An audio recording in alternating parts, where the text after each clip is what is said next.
Hello everyone, welcome back. We've got a brand new story to share with you. So let's begin. My name is Jamie. When my fiancée stayed to break up in front of her friends, she had no idea how I would respond. My fiancée, Vanessa, and I met during our last year at Virginia Commonwealth University in Richmond. By the time we graduated, we'd already gone out for coffee twice. We began dating months after graduation. I began working in a mid-sized healthcare company. The pay was decent and the benefits were solid. Vanessa went into retail management. She got hired as an assistant manager at a clothing store downtown that catered to young professionals. She worked long hours and dealt with difficult customers. She complained about it sometimes, about entitled shoppers, about unrealistic sales targets, about how her feet hurt from standing all day, but she seemed reasonably content. She was good at what she did. Within a year, she got promoted to store manager. Our relationship settled into a comfortable rhythm. We talked about moving in together, but decided to hold on for a while. We did a lot of things together and talked about the future in general terms at first. As we approached our 4th anniversary, those conversations became more concrete. I started thinking seriously about proposing. I'd always imagined that when the time came, I'd know. And I did. I woke up one Sunday morning, saw Vanessa, who came over for the weekend, making coffee in the kitchen, and thought to myself that I wanted to do this for the rest of my life.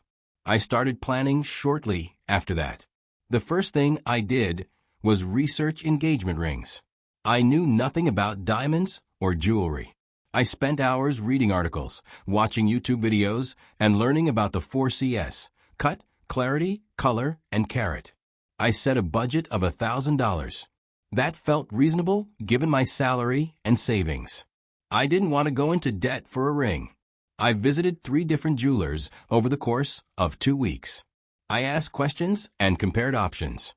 I tried to find something that balanced quality, appearance, and price. Eventually, I settled on something. The jeweler assured me it was genuine and well-made. He said the size was very typical for engagements in my price range. I trusted him. I felt good about the choice. The next step was planning the actual proposal. Vanessa had always told me she didn't want anything overly public or showy. She valued intimacy over spectacle. So I planned something private and meaningful. I made a reservation at a restaurant with a rooftop dining area. The rooftop overlooked the city skyline and was strung with soft Edison bulbs. I requested a corner table, asked for minimal interruption from the waitstaff, and confirmed they could help coordinate the timing of the proposal without making it a big production. The evening itself was perfect. We had dinner. She ordered the salmon, I got the ribeye, and we talked and laughed like we always did. I was nervous, but I didn't think she noticed. After dessert, I stood up, moved beside her, and got down on one knee. Her hands went to her mouth immediately. Her eyes widened. I kept it simple. I told her I loved her, that I couldn't imagine my life without her, and that I wanted to spend the rest of my life making her happy. I asked if she would marry me. She said yes before I even finished opening the ring box. She pulled me up and kissed me. The few other couples on the rooftop clapped. It felt surreal and perfect. She looked at the ring under the lights, turning her hand to see how it caught the glow. She told me it was beautiful. She hugged me again, tighter this time. Then, almost immediately, she pulled out her phone. She took photos of the ring on her hand from multiple angles. She texted her friends. She snapped a selfie of the 2 of us with the ring visible in the frame. I didn't mind. I understood she was excited and wanted to share the moment. We stayed on the rooftop for another hour, just talking and taking it all in. When we finally left, she was still glowing. The next morning, she posted a photo on Instagram. It was a simple shot, her hand resting on a table, the ring in focus. The caption read, "Forever starts now." Within an hour, the post had over 200 likes. The comments section filled up with congratulations from friends, family, and acquaintances. Everyone seemed genuinely happy for us. For the first few days after the proposal, everything felt right. Vanessa wore the ring constantly. She'd glance at it throughout the day, smiling. She talked about wedding ideas, nothing concrete, just general thoughts about venues and guest lists, and whether we do a big ceremony or something smaller. I felt relieved. She accepted me wholly. But then, about 5 days after the proposal, something shifted. Vanessa had spent the afternoon with 2 of her close friends. They'd gone out for brunch and then spent a few hours at one of the friends' apartments. Vanessa came to my place around 6 that evening. She seemed quieter than usual, less bubbly. When I asked how her day was, she said it was fine, but her tone was flat. Later that night, while we were sitting on the couch watching TV, she brought up the ring. She asked, casually at first, how much I'd spent on it. I told her. There was a pause. Then she asked why I hadn't gone bigger. She said she'd been looking at engagement rings online with her friends and noticed that a lot of them were over a carat. Some were a carat and a half. She asked if I'd considered something in that range. I explained that I'd chosen the ring based on overall quality, not just size. I also mentioned that I'd worked within a budget that made sense for where we were financially. I wasn't apologetic, but I wasn't defensive either. I just explained my reasoning. She nodded, but I could tell she wasn't satisfied. She didn't say anything else about it that night, but the conversation left a tension in the air that hadn't been there before. Over the next week, I started noticing changes in her behavior. She began responding to my text messages later than usual, sometimes 2 or 3 hours later. Her replies were shorter and less engaged. She started posting things on social media that felt pointed. One of the captions read, "Never settle for anything less than you deserve." These weren't the kinds of things she usually posted. Her Instagram had always been casual. This new tone felt different. It felt like a message, even if it wasn't explicitly directed at anyone. I didn't confront her about it. I didn't ask what the post meant or why she was being distant. I just observed while being calm. But internally, I felt uneasy. I could sense her pulling away, and I had a growing suspicion that her friends had said something to her that had shifted her perspective. 2 weeks after the proposal, she sent me a text one evening while I was still at work. It read, "Can you come to the cafe near my place? We need to talk." My stomach dropped when I saw it.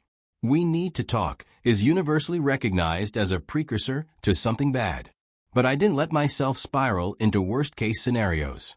I replied that I'd be there in 20 minutes.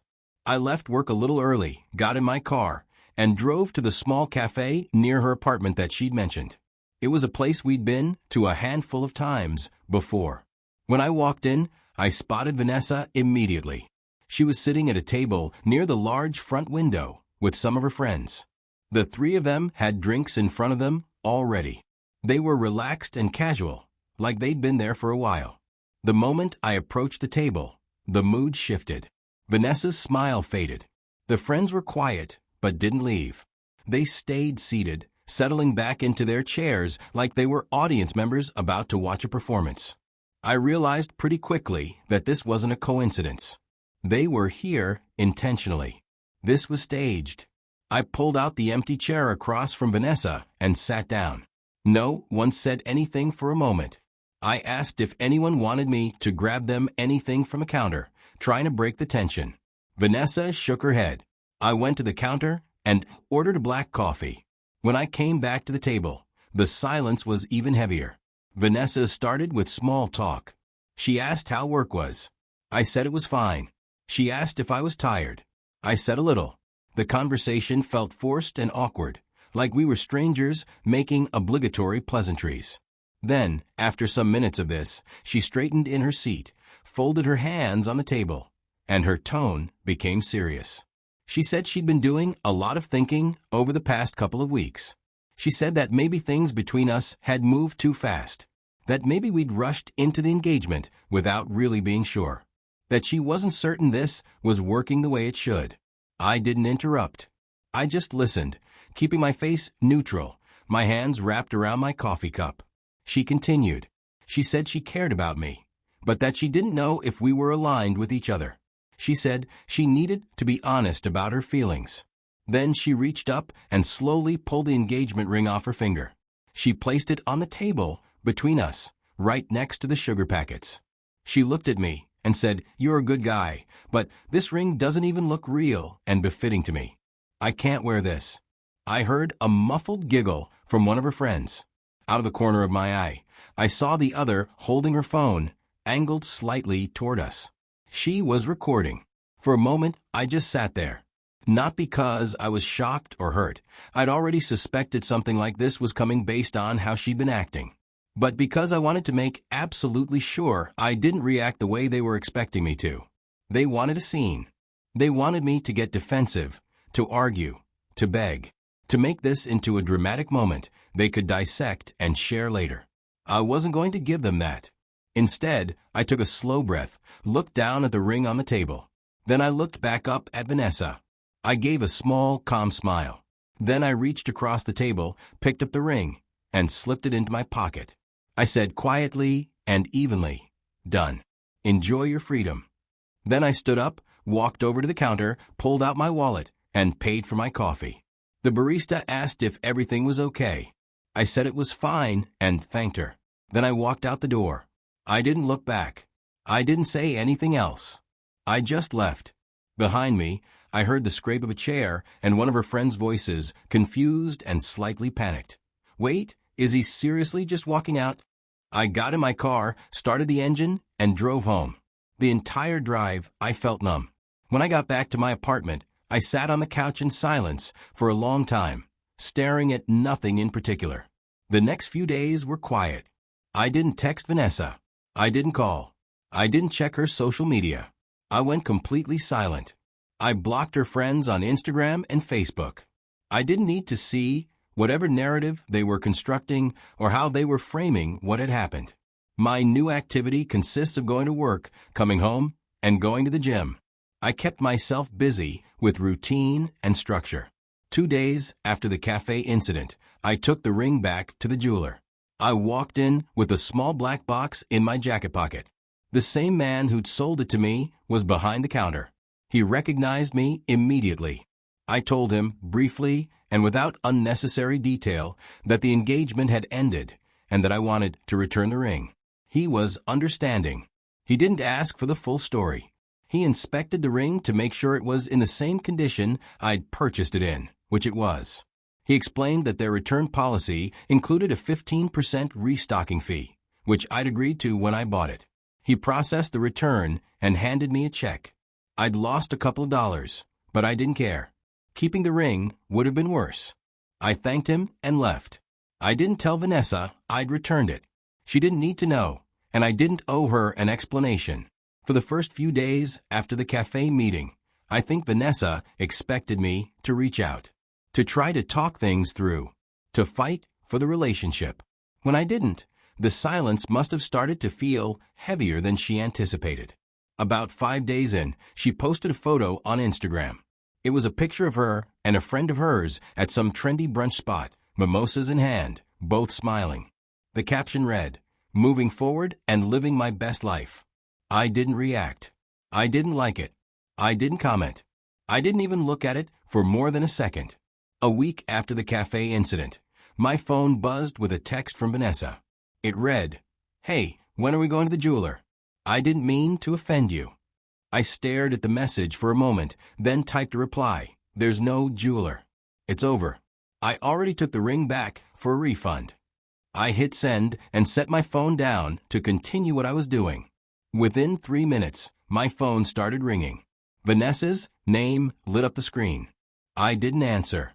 She called again, then again, for times in the span of 10 minutes. I let every call go to voicemail. Then the voice notes started coming in. The first one was 2 minutes long. She said she didn't understand why I was being like this. She said we needed to talk because I was overreacting. The second one was longer, and it came hours later when I didn't reply to the last one. She apologized. She said she'd been overwhelmed and confused. She said her friends had gotten into her head and made her doubt things she shouldn't have doubted. She said she still loved me and that we could fix this if I'd just talk to her. The third voice note was almost 3 minutes long and came the next day. She was crying. She said she'd made a mistake. She said the ring comment was stupid and that she didn't mean it the way it came out. She said she wanted to work through this, that relationships go through hard moments, and that giving up wasn't the answer. I listened to the first few seconds of each one, then skipped ahead or deleted them. The text messages came next. Long paragraphs, apologies and explanations, promises that things would be different, pleads for me to meet with her so we can talk face to face. I didn't respond to any of it. After 3 days of silence from me, I heard through a mutual friend that Vanessa had been asking about me. When friends asked about the breakup, I kept it simple. We weren't compatible, it didn't work out, and I was fine. Most people didn't push for details. But over time, a few who knew both of us found out what had happened. Word travels in circles of mutual friends, especially when something dramatic goes down in a public place with witnesses. The general reaction wasn't in Vanessa's favor. I would find out that a couple of people had called Vanessa out for being shallow. Someone else said she'd thrown away a solid relationship over something materialistic. Another mutual friend reached out to me directly, saying he respected how I'd handled the situation and that walking away with dignity was the right move. I appreciated the support, but I didn't dwell on it. I wasn't interested in turning this into a public referendum on who was right and who was wrong. Around this same time, I noticed that one of Vanessa's friends had unfollowed Vanessa on Instagram. I have no idea what happened between them, but I wasn't surprised. Friendships built on shallow validation and drama don't tend to last when the novelty wears off. In the weeks and months following the breakup, I focused entirely on myself. I threw myself into my work. I took on additional projects at my job, volunteered to help with any task available, and made myself indispensable to my team. About 4 months after the breakup, I was promoted. It came with a raise and more responsibility. I accepted immediately. I felt lighter. Not because I was glad the relationship had ended. I genuinely cared about Vanessa and had pictured a future with her. But because I wasn't carrying the weight of someone else's doubts and judgments anymore. Every now and then, Vanessa would try to reach out to me, but I kept telling her that I've moved on. I'd hear through my own friends that Vanessa was still asking about me. I never felt tempted to reach back out. I'd said everything I needed to say when I walked out of that cafe. There was nothing left to discuss. Looking back now, I think the hardest part of the whole experience wasn't the breakup itself. Breakups happen. People grow apart, realize they're not compatible, and move on. That's life. The hard part was realizing that the person I thought I knew, someone I'd spent for years with, someone I'd supported through difficult times, someone I'd planned a future with, had been so easily swayed by outside voices. The ring wasn't the problem. The price wasn't the problem. The problem was that Vanessa had allowed her friends to convince her that my effort, my thoughtfulness, and my love weren't enough. That I wasn't enough. And once someone decides that no amount of explaining, defending, or proving will change their mind, I'm not angry at her. I don't wish anything bad for her. But I'm also not interested in revisiting something that was clearly built on a foundation that wasn't as solid as I thought. Sometimes people test you without even realizing they're doing it. They push boundaries to see how you'll react, how much you'll bend, how far you'll go to keep them happy. And sometimes, the best response is no response at all. Walking away doesn't mean you're giving up. It means you're refusing to participate in a situation where the outcome is already rigged against you. Silence isn't weakness. It's clarity. It's self-respect. When Vanessa took off that ring and told me it wasn't good enough, she wasn't just criticizing the ring. She was telling me that I wasn't good enough. That my love, my effort, my commitment, none of it measured up to whatever standard her friends had convinced her to hold me to. And instead of scrambling to prove her wrong, instead of begging her to reconsider or trying to justify my choices, I chose to believe what she was telling me and leave. That calm exit, that refusal to engage in the drama she and her friends had orchestrated, preserved something in me that arguing never would have. It reminded me that my value isn't determined by someone else's opinion. It never was. My worth isn't tied to the carat weight of a diamond or the approval of people who measure relationships by Instagram standards. Sometimes silence hits harder than shouting.